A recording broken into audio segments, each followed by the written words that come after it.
ආයිබෝන් සුබ දවසක් ප්‍රාර්ථනා කරන සියලුම දෙනාටම යුරෝපයට යන්න හීන දකින යුරෝපයට යන්න ආසාවෙන් ඉන්න ඔයාලා වෙනුවෙන් තමයි අදත් මේ වීඩියෝ කරන් ආවිලා තියෙන්නේ. ලංකාව වගේ අඩු ජීවන මට්ටමක් තියෙන රටක ඉන්න කෙනෙක් පදිංචි සඳහා හෝ රැකියාව සඳහා වෙනක් රටක් තෝරගන්නවා නම් ඔවුන් අනිවාර්යයෙන්ම තෝරගන්නේ ඉහළ ජීවන මට්ටමක් තියෙන රටක්. සමස්තයක් විදිහට ගත්තාම ලෝකයේ ඉහළ ජීවන මට්ටම් තියෙන රටවල් බහුතරයක් පිහිටලා තියෙන යුරෝපා කලාපේ. මෙන්න මේ නිසා තමයි බොහෝ දෙනෙක් අද වන විට යුරෝපයට යන උත්සාහ කරන්නේ.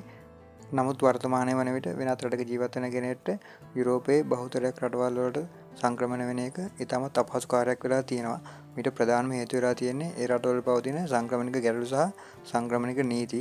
මේ විදිහට සංක්‍රමණිකයන්ට දොරකුළු වැසිලා තියෙන බහුතරයක් යුරෝපා රටවල් අතරේ තවමත් සංක්‍රමණිකයන්ට දොරකුළු විවෘත වෙලා තියෙන පහසුවෙන්ම යන්න පුළුවන් යුරෝපා රටවල් 7ක් පිළිබඳ අද අපි මේ වීඩියෝ එකේදී කතා කරමු.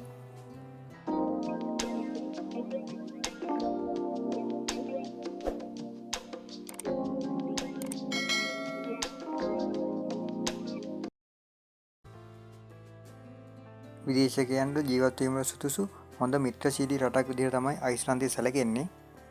නමුත් අයිස්ලන්තයේ පවතින දුෂ්කර දේශගුණය නිසා විදේශිකයන් අතර සංක්‍රමණය අතර මේ ප්‍රසිද්ධ රටක් විදිහට සැලකෙන්නේ නැහැ. මේ කෙසේ වෙතත් යුරෝපයේ අනිත් රටවල් වලට සාපේක්ෂව විදේශිකයන්ට අවස්ථා බොහොමයක් පවතින ආරක්ෂාකාරී රටක් විදිහට තමයි අයිස්ලන්තය සැලකෙන්නේ.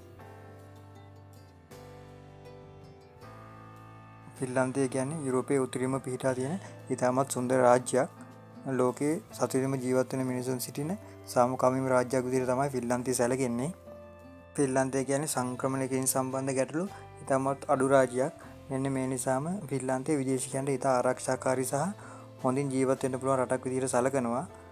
ෆින්ලන්තයේ අධ්‍යාපන ක්‍රමය ගත්තත් ලෝකයේ හොඳම අධ්‍යාපන පද්ධතිය තමයි ෆින්ලන්තයේ පවතින්නේ. මෙන්න මේ හේතු නිසා අද වෙනකොට අධ්‍යාපන සඳහාද ෆින්ලන්තය ඉතා ජනප්‍රිය රාජ්‍ය බවට පත් වෙලා තියෙනවා.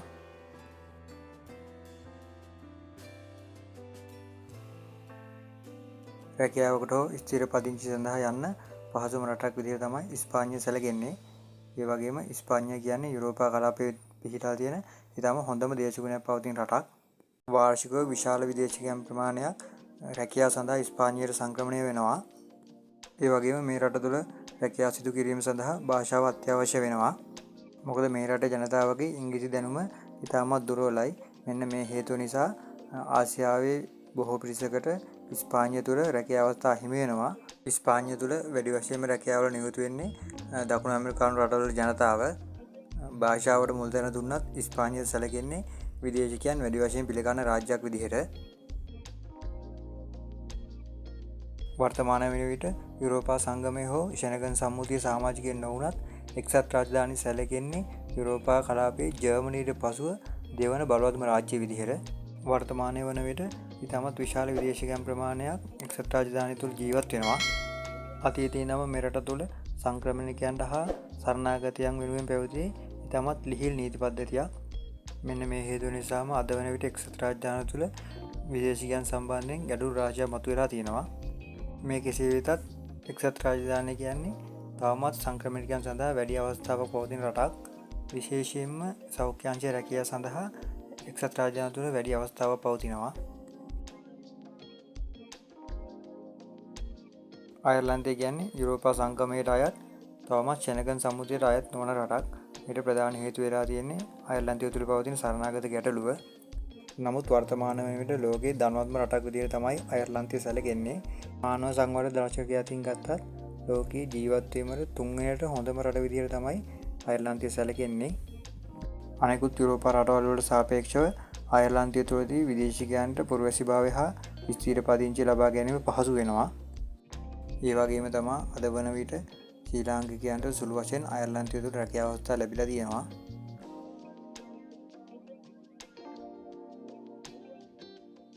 යුරෝපා සංගමයට අයත් රටවල් අතරින් බලවත්ම රට විදිහට සැලකෙන්නේ ජර්මනිය. ඒ වගේම යුරෝපා සංගමයේ රටවල් අතරින් වැඩි වශයෙන්ම සංක්‍රමණිකයන් ප්‍රමාණය ජීවත් වෙන රට විදිහට ජර්මනිය සැලකෙනවා. ඒ වගේම තමයි විදේශිකයන්ට ජර්මනිය තුළ වැඩි වශයෙන්ම තියෙන්නේ සෞඛ්‍ය හා කාර්මික අංශයේ රැකියාව. යුරෝපා සංගමයේ රටවල් අතරින් සංක්‍රමණිකයන් සඳහා ලිහිල්ම නීති රීති පද්ධතියක් පවතින රට විදිහට පෘතුගාලය සැලකෙනවා. පෘතුගාලය කියන්නේ විදේශිකයන් හට පුරවැසිභාවය හා ස්ථිර පදිංචි ලබා ගැනීමට ඉතාමත් පහසු රටක් අනිකුත් යුරෝපා රටවල් වලට සාපේක්ෂව. වර්තමාන වන විට පෘතුගාලයේ ජනගහන වර්ධනය ඍණාගයක් ගැනීම සහ තරුණ පිරිස් රට හැර යාම හේතුවෙන් මෙහි ආර්ථිකය එකතැන පළු වීමක් තමයි දකින්න ලැබෙන්නේ.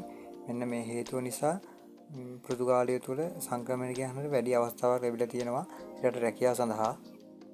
ඒ වගේම තමයි බ්‍රිතාන්‍ය හා ප්‍රංශයට සාපේක්ෂව පෘතුගාලය තුළ සංක්‍රමණිකයන්ට ඉතාමත් අඩුයි. මෙන්න මේ හේතුව නිසා වර්තමාන වෙන විට ලෝකයේ සංක්‍රමණිකයන් සඳහා ඉතාමත් හොඳ රාජ්‍යයක් විදිහට පෘතුගාලය සැලකෙනවා. හරි 2025 වර්ෂය වන විට රැකියාවකට හෝ ස්ථිර පදිංචි සඳහා යුරෝපයට යන්න පුළුවන් ලේසිම රටවල් 7ක් වෙනවා තමයි අද වීඩියෝ එකෙන් අරන් ආවේ. ඉතින් බොහොම ස්තුතියි වෙනදා වගේම අදත් අපි වීඩියෝ එකත් එක්ක රැඳිලා හිටියට අපි අලුත් වීඩියෝ එකකින් නැවත හමු වෙමු.